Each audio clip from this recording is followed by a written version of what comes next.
Tesla sets up semiconductor joint venture with Annex. November 28, 2022. Tesla has plans to ramp its electric vehicle production by a notable degree in the coming years, and with the company's constant innovations, it would need to secure a lot of resources, from battery raw materials to computer chips. In this light, reports have emerged suggesting that Tesla has established a semiconductor joint venture in Jinan of eastern China's Shandong province. The joint venture is intended to supply automotive chip and electronic solutions. Tesla partnered with Swiss automotive semiconductor company Annex for the joint venture, which boasts a registered capital of $150 million. As per a report from Chinese tech publication Ijaway, Tesla holds a 5% equity in the company for now, while Annex holds a 55% stake, and the Jinan Zurich Annex Equity Investment Fund Partnership holds a 40% stake. It should be noted that the Jinan Zurich Fund acquired Annex this past June in a $5 billion deal. Tesla has a formidable partner in Annex, as the Swiss company is among the global leaders in automotive system-on-chip SoC, microcontroller MCU, and processor, image sensor, and power device products. This likely provides the joint venture with the necessary technical know-how and experience to develop optimal semiconductors for the electric vehicle maker and its products. If the recent reports from China prove accurate, it would appear that Tesla is making a serious play for the semiconductor market. Just recently, for example, reports have suggested that Taiwan Semiconductor Manufacturing Company Limited (TSMC) would be Tesla's supplier of choice for its next-generation FSD computer, which would reportedly be manufactured at 4 nanometers and 5 nanometers processes. Tesla's chip order from TSMC is reportedly substantial, so much so that it would effectively make the American electric vehicle maker one of the chip maker's top 7 customers next year. These reports present a pretty exciting picture for Tesla next year, as the Cybertruck, the first vehicle in the company's lineup confirmed to have a next-generation computer, would also be entering production in 2023. Source reposted and summarized from Simon Alvarez at Tesla RT. My take at Tesla: they really plan well for the future to allow their worldwide ramp to continue. Carbon footprint of EVs expected to diminish even more.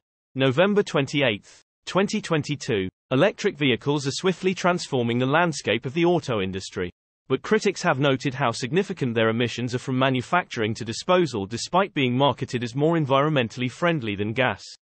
While they aren't entirely wrong, the lifespan of an EV offers many years of emission-free driving, something that can't be matched by those with internal combustion engines.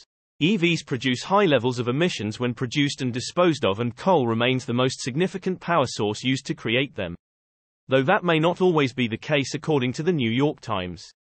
Additionally, the zero-emission lifespan of an EV effectively erases the greenhouse gases created upon manufacturing, as detailed in several studies in recent years. One such lifespan study was conducted by the University of Michigan with grant money from Ford, and it showed that EV sedans and SUVs produced just 35 and 37% of that created by ICE vehicles, respectively. As for electric pickups, EVs created just 34% of the emissions that gas trucks created, from manufacturing to battery disposal. To be sure, charging EVs currently requires us to burn fossil fuels to create the necessary electricity in most places. Out of over 3,000 different counties across the US, 78 had more lifespan emissions from electric sedans than from ICE vehicles, largely due to the electricity in those areas being generated by coal. According to the lead author of the study and director of the Center for Sustainable Systems at the University of Michigan, Greg Kalian, in the future, BEV emissions will decrease due to the retirement of coal plants and the increase in renewable energy sources. Kalian said, "Our message is that we need to accelerate the transition to battery electric vehicles." In 2020, Director of Energy Transition Research at the Eindhoven University of Technology Auke Hoekstra published a paper saying that batteries are likely to last over 500,000 kilometers, 310,000 miles. Additionally, the paper showed that gas and diesel pollute even more than once thought, and that the energy required to produce EV batteries has already dropped off more than expected as renewable energy grows. The Ford-financed study is 100% correct, Hoekstra said. All studies agree that electric vehicles save between 50 to 70% CO2 equivalents and that the time needed to recoup the additional emissions caused by battery production is 1 to 2 years. The more you drive, the faster you'll recoup. Furthermore, Elon expects battery electric vehicle emissions to improve even more down the road. Even in the US countries where coal is required to generate electricity for the vehicles. There are no countries in the world where BEVs pollute more than internal combustion vehicles. He said, and when it comes to the US, there's no way in hell that the current electrical generating mix will remain as polluting as it is today. Source reposted and summarized from Peter McGuthrie at Annex. My take: we have to thank Elon for pushing the electric vehicle resolution 20 years forward. Elon Musk led the design of the original Tesla Roadster. November 28, 2022. Elon Musk pointed out that he was the head of the product and led the design of the original Tesla Roadster in response to a misleading statement on Twitter. @SamTwits highlighted a statement by Twitter user Jake Bro as misleading. It's always worth reminding Musk's fanboys that these are the brilliant men who founded Tesla. Elon was just a Series A investor who bought in, then sabotaged the company enough until these men were pushed out. Then he spent the next 10 years telling everyone he founded Tesla. Bro tweeted. His tweet included a meme of two of Tesla's co-founders with the statement. This is a picture of Mark Tarpenning and Martin Eberhard. They founded Tesla. You know, in case you thought it was someone else. This is so misleading. @SamTwits said, Elon Musk invested nearly all of the Series A round. At that point, Tesla was just a name and three guys with no money would registered the company 6 months earlier. Elon Musk responded, noting that he was the head of product and led the design of the original Roadster. Eberhard was wealthy and could have risked his money but was unwilling to do so. Elon Musk said, Art Center College of Design gave me an honorary degree for my work on the original Tesla Roadster. He added, Elon Musk also pointed out that he secured the trademark to use Tesla Motors as the initial name. And he later obtained the Tesla.com URL. Tesla was incorporated in 2003 by Eberhard and Tarpenning. In 2004, Tesla raised $7.5 million in Series A funding, with $6.5 million of that being from Elon Musk. Ian Wright joined Tesla a few months after its incorporation, and J.B. Straubel joined in 2004. In a lawsuit settlement agreed to by Eberhard and Tesla in 2009. All five, including Elon Musk, are allowed to call themselves co-founders of Tesla. Source reposted and summarized from John Kreider at Tesla RT. My take: there you go. I had thought Elon came into the picture after that. Fully loaded Tesla Semi just completed 500-mile drive.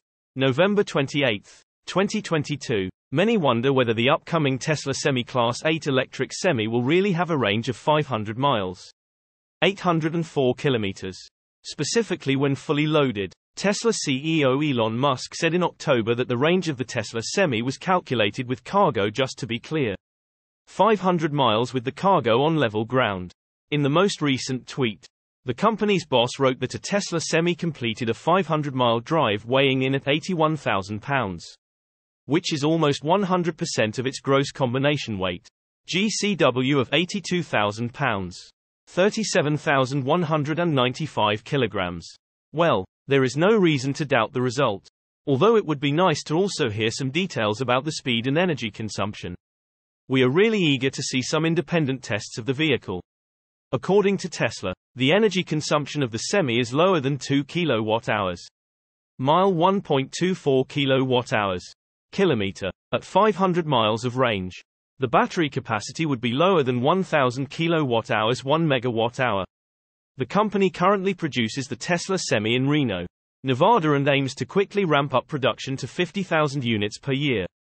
At some point in 2024, that would be more than 100 vehicles per day, on average, and enough to make Tesla one of the largest Class 8 truck manufacturers in North America. However, the initial rate might be much lower. One of the reports indicated 100 units in 2022. Source reposted and summarized from Mark Kane at Inside EV.